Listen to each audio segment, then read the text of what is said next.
Hello there, adoptive families. How are you guys doing today? I have had a couple families mention, what is the difference between time out and time in? If you are an adoptive family and you went through any licensing classes and they made you aware of the fact that your child may have some attachment issues as well as some separation anxiety or fear of loss, fear of abandonment, the concept of time in may have been taught to you or at least mentioned. And so today I want to talk about that. What is the difference? And where do I fall on that? What do I think is the most effective method for giving our children the space that they need to process those really intense feelings, to take away all of the stimulation that's around them, and to be able to reintegrate back into their regular activities? So my name is Brooke Fremouw. I'm an adoptive mom to 11 beautiful children, and I'm a certified trauma support coordinator. What I do is I help families just like yours to exchange the chaos in their hearts and in their homes for peace. So if that's something you need, feel free to reach out to me. For now, let's get down to business. Yeah? Let's talk about what is a time in. I'm pretty sure most of you know what a timeout is, even if you don't do it the way that I'd recommend. But what is a time in? Time in is when you choose to remain with your child while they process their feelings. So time in would look like this. I always say little Johnny. It's a really sad thing for the people in this world that are named little Johnny. I have a son named Johnny and he's amazing. This was never an example for him because he came at 16. That all aside, little Johnny is in a meltdown, okay? Let's just go with me here. His sister took away his little truck and he went over and whacked his sister on the head, ripped the truck out of her arms while pushing her down. And now they're both screaming and crying, and Johnny feels completely justified in his behavior because after all, she took his truck, right? Like, what did you expect me to do, Mom? All right, so there lays out the scenario. This is what it would look like if we were giving little Johnny a time in. Johnny, you may not hit your sister. You may not push your sister. I understand you've got big feelings, but you need to take, let's say Johnny's 5. You need to take 5 minutes in a time in. So you would take little Johnny and you would set him in his little kindergarten-sized chair that's in his quiet spot. And instead of turning around and walking away from little Johnny, you would then stand in the same proximity as little Johnny, okay? And you would actually stay there the full 5 minutes with him.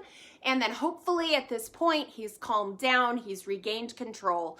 He apologizes and you guys move on with your day, okay? That's what a time in would look like. Now let's explain what a time out would look like. And this is going to be the timeout the way that I teach timeout and the way that I do timeout. Timeout is a multiple step process for me and my clients. So it looks like this. Johnny, it is unacceptable to hit and push your sister. You need to go to your safe spot. Okay?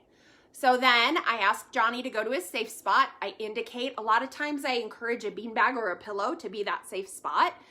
And so that would be in his place. A lot of times a foyer is a really good place for timeout. He would go to his beanbag. If he doesn't go, I would repeat concisely these specific words: safe spot.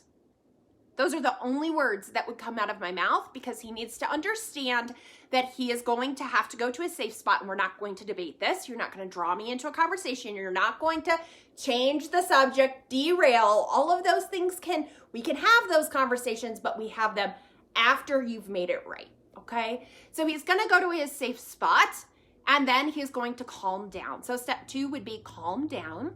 Once he's calmed down, we would set a timer based on his age. In most cases, kids that have developmental issues or impulsivity issues, we adjust that downward. And so we would set a timer, so he hears it beep, beep, beep. We set that timer into motion, and we stay in a place where we know that Johnny has not moved, but we actually can't be seen by Johnny, okay? So this would be, for example, the couch, that's off the room to the foyer. So he has no place that he could go, nothing he could really do except stay on his beanbag chair. But if he were to walk out of the foyer, I would see him off of the couch and I would know that he needed to start back at step 1, going back to his safe spot. However, I would be out of sight and out of arm's reach during that time of timeout. Then at the end, we lower ourselves down to eye level so that we're not speaking over our child, but that we're leveling the playing field. Get down at eye level and we say, Johnny, you were placed into your safe spot because you hit and pushed your sister. You need to apologize. So then little Johnny says, I'm sorry, Mommy. And we hug and everything is better. And we say, can we apologize to our sister too?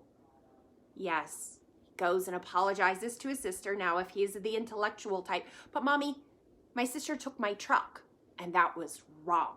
Your sister should have never taken your truck and she needs to ask permission to take your truck. We will tell your sister that she needs to ask, but we do not push when we are upset and we do not hit when we are upset.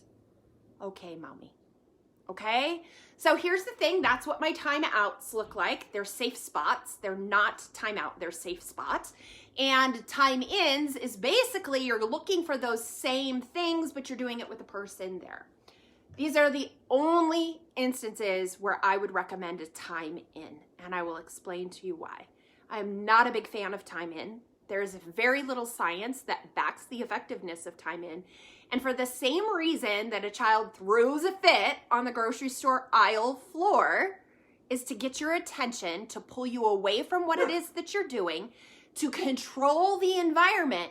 When you're doing a time in, you are feeding into those things, okay? And so a child that doesn't have intense abandonment issues or isn't newly placed within your home, that child is going to be able to use that time to try and engage you and try and disrupt your day. And ultimately, they've gained control and power over the situation. And if your kids are anything like mine, your adopted kiddos thrive on control. Control is the thing that kept them okay. They believed that the reason that they were able to survive their history was because they could control some of that environment around them. And they only feel safe and secure when they can control. And we have to teach them that they don't need to be in control in order to be safe and secure. So every chance we have to reinforce the skills that you are safe, you are loved, you can do this, right? And so by being just outside of vision, it makes it to where ultimately you know your child is safe. You never want your child to be in their safe spot and them not to truly be safe. You also know that they're surrendering their authority to the consequence at hand, right? Because you know if they have gotten off and if you need to start over again with your safe spot. Okay, why do I like the way in which I teach and do safe spot timeouts? Because ultimately, the child thinks you've gone right back to their day. And it doesn't empower them to continue with bad behaviors in order to pull you away from what you're doing. It also reinforces to them that they can be okay on their own and that you're still right there with them and for them, okay? Now the exception, let's get to that. The exception to the time in, you have a brand new placement in your home. You're a new mom to this child. This child has nothing to fall back on as far as history with you. And you don't know what their history was prior to coming to you. So until you're able to establish that you're really not going to go anywhere and that it really is a safe, predictable, and loving home, your child may need you as a time in. Okay, but that's only if you can show up healthy to that time in. If you can't because you yourself are dysregulated and upset and you need to take space so that your child ultimately gets parented with the best version of you, then still use the timeout because your child needs you. They need you, especially if they're new to your home, right?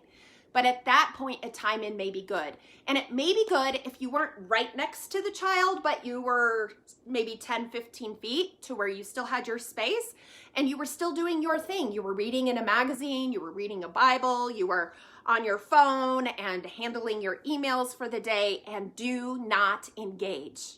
Do not engage that child. They need to still safe spot, calm down, set a timer for their age or developmental age or impulsivity age, and then make it right by apologizing to you, okay?